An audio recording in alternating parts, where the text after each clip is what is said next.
নমস্কার, আশা করি সবাই ভালো আছেন। অনুজ ব্লগ চ্যানেলে আপনাদের সবাইকে স্বাগত। এখন সকাল 7:45 মতো বাজে। তো আমরা এখন চলে যাচ্ছি সাউথ সিকিম। সাউথ সিকিমের কয়েকটা ট্যুরিস্ট স্পট আজ আমরা ঘুরে দেখব। চলুন তাহলে যাওয়া যাক। আমরা রংপো থেকে গাড়ি ভাড়া করে নিয়েছিলাম। আমাদের প্ল্যান ছিল সারাদিন ঘুরে সন্ধ্যায় ব্যাক করে আসব। আমরা সাউথ সিকিমের 4টে স্পট ঘোরার জন্য টোটাল 3,500 টাকা নিয়ে গাড়ি বুক করেছিলাম। পাহাড় মানেই তো প্রকৃতির আসল সৌন্দর্য অনুভব করার একটা জায়গা। গাড়িতে যেতে যেতে এই জায়গাটা আমাদের এতটাই ভালো লেগেছিল যে আমরা এখানে গাড়ি থেকে না নেমে থাকতেই পারিনি। তারপর আবার যাত্রা শুরু নিজের গন্তব্যের দিকে। তো আমাদের গন্তব্যটা ছিল নামচি। প্রায় 2 থেকে 2.5 ঘন্টার মধ্যেই আমরা পৌঁছে গেলাম আমাদের প্রথম ডেস্টিনেশন সিদ্ধেশ্বর ধাম বা 4 ধাম।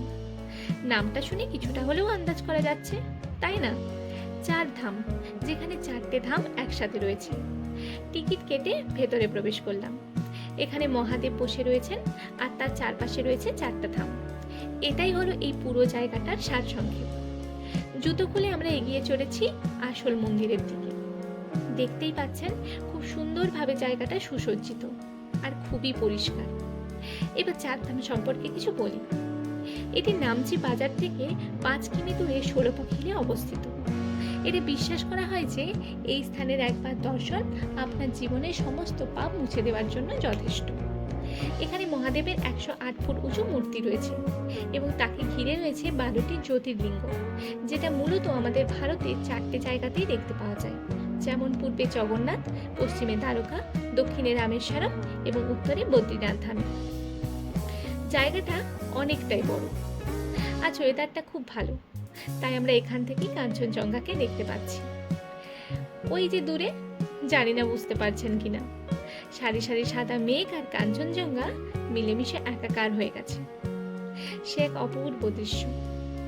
এখানে ওয়েদার ভালো থাকা মানে এই রৌদ্রোজ্জ্বল আবহাওয়া পাওয়া মানে বিশাল ভাগ্যের ব্যাপার। দেখতেই পাচ্ছেন আজ নীল আকাশ। এখন এখানে 21 ডিগ্রির মতো টেম্পারেচার হবে। খুব একটা বেশি ঠান্ডা নয়, বেশ মনোরম। এখন তো বর্ষাকালের এই শেষ, তাই এখন পর্যটক বেশি নেই। চারিদিকটা বেশ ফাঁকা। হাঁটতে হাঁটতে আমরা সিদ্ধেশ্বর দ্বারের কাছে এসে গেছি। চলুন ভেতরে প্রবেশ করা যায়। এখানে অনেকগুলো দ্বার রয়েছে।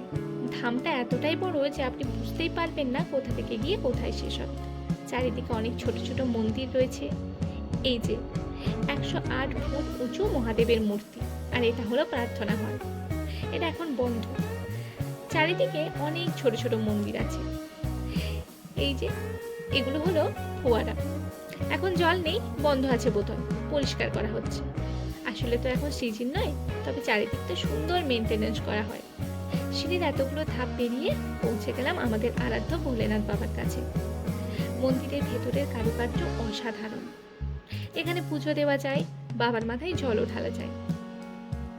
শিবলিঙ্গ পেরিয়েই পেছনের দিকে এলেই ঘরের মাঝখানে চিত্রিত রয়েছে নটরাজ। মন্দিরের ওপরের কারুকার্যের সাথে সাথেই সারা দেওয়াল জুড়ে রয়েছে মহাদেব এবং মাতা পার্বতীর বিভিন্ন পর্যায়ের চিত্র, যা আমাদের একটি করে গল্প বলে যায়। দেখুন চারপাশটা কি সুন্দরভাবে সুসজ্জিত রয়েছে, দেখলেই মন ভরে যায়। দেখা শেষ হতে আমরা ধীরে ধীরে মন্দিরের বাইরে বেরিয়ে এলাম। ওপর থেকে চারপাশটা এতটাই সুন্দর যে চোখ ফেরানোই যাচ্ছে না। এবার আমরা এক একটা ধাম দেখব। প্রথমেই আমরা এলাম দ্বারকা ধামে। এটির মূল মন্দির গুজরাটের কাথিওয়াড় অঞ্চলে অবস্থিত, যেটি আমাদের দেশের 7টি পবিত্র স্থানের মধ্যে একটি। এটি মূলত শ্রীকৃষ্ণকে কেন্দ্র করে গড়ে ওঠে, যিনি দ্বারকাধীশ নামে পরিচিত ছিলেন। পুরাণ অনুযায়ী শ্রীকৃষ্ণ চলে যাওয়ার পর এই দ্বারকা মহাসাগরের তলায় নিমজ্জিত হয়ে যায়। শুধুমাত্র রুক্মিণী প্যালেসটা ছাড়া মেরিন আর্কিওলজিস্টরা বর্তমানে সাগরের তলায় পুরনো দ্বারকা আবিষ্কারও করেছেন। এই মন্দিরটি 1473 সালে মাহমুদ বেগাদা ধ্বংস করে দিয়েছিলেন। মন্দিরটি যে কারুকার্য সেটি মারু গুর্জারা আর্কিটেকচার স্টাইলে গঠিত। আর এটা তো সবারই জানা, এটি হলো পুরীর জগন্নাথ ধাম। ভারতের পূর্ব উপকূলে উড়িষ্যা রাজ্যের ভগবান বিষ্ণু আর এক রূপ জগন্নাথকে কেন্দ্র করে গড়ে ওঠা এই মন্দির। অবন্তীর সোমবংশের রাজা ইন্দ্রদম্ন পুরীতে ভগবানের প্রধান মন্দির নির্মাণ করেছিলেন। এই ধাম নিয়ে অনেক রকমের মতভেদ রয়েছে। মন্দিরটি বেলে পাথর দিয়ে তৈরি, 1161 খ্রিস্টাব্দে পুরীর জগন্নাথ মন্দির প্রতিষ্ঠিত হয়। এ ব্যাপারেও অনেক মতভেদ রয়েছে। এই মন্দিরকে ঘিরে রয়েছে অনেক ইতিহাস, অনেক রহস্য। এটি চারধামের একটি অন্যতম ধাম। এই মন্দিরের ভেতরের কারুকার্য দেখুন, এখানে সমস্ত মন্দিরের কারুকার্যই মনোমুগ্ধকর। এরপর আমরা এলাম বদ্রীনাথ ধামে। বদ্রীনাথ মন্দির হলো ভারতের উত্তরাখণ্ড রাজ্যের বদ্রীনাথ শহরে অবস্থিত একটি হিন্দু মন্দির, যার অপর নাম বদ্রীনারায়ণ মন্দির। এটি মূলত বিষ্ণুদেবের মন্দির। শীতকালে বদ্রীনাথ যাওয়ার পথে তুষারপাত হওয়ার কারণে এখানের মন্দির 6 মাস বন্ধ হয়ে থাকে। এই অঞ্চলে নাকি আগে প্রচুর বদ্রী গাছের জঙ্গল ছিল।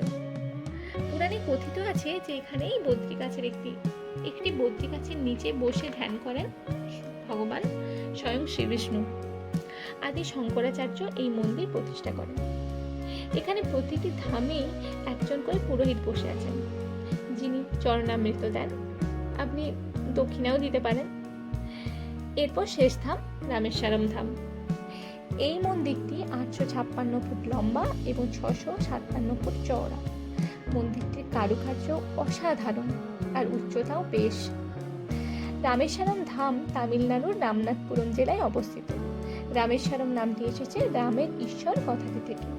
চেন্নাই থেকে 425 কিমি দক্ষিণ পূর্বে একটি শঙ্খ আকৃতির দ্বীপ রামেশ্বরম, যার চারিদিকে ভারত মহাসাগর ও বঙ্গোপসাগর। এই দ্বীপের পূর্ব প্রান্তে রয়েছে এই শিব মন্দির, যা দ্বাদশ জ্যোতির্লিঙ্গের অন্যতম। এই যে মন্দিরের ভেতর, এই মন্দির নিয়েও কিন্তু অনেক ইতিহাস রয়েছে।